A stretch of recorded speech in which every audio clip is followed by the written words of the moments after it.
Back to the original question, ladies. Do you wish to be married to a Democrat or an American?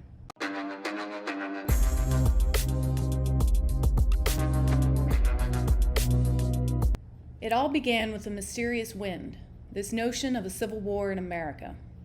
The eagles high in the mountaintops from the security of their nest heard the suggestion of a change in the wind.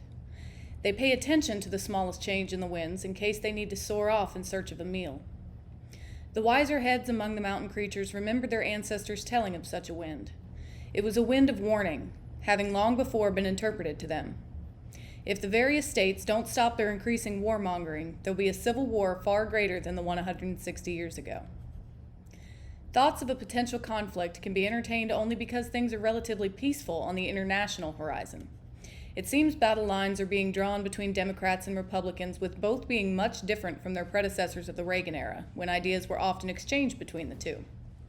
Now there are strong, rigid ideological lines that almost completely prevent them talking things out. Instead, almost oblivious to the consequences, they press on.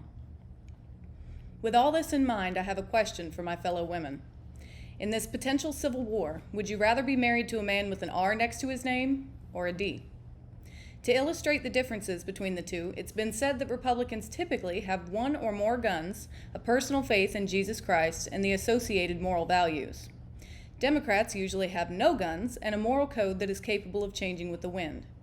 The Republican would be what we might call a real man, the Democrat, not so much.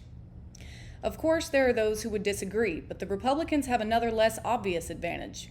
In following the lead of President Trump, they have aligned themselves with the evangelical wing of the church, which has developed a fighting spirit with its prayer and prophetic capability.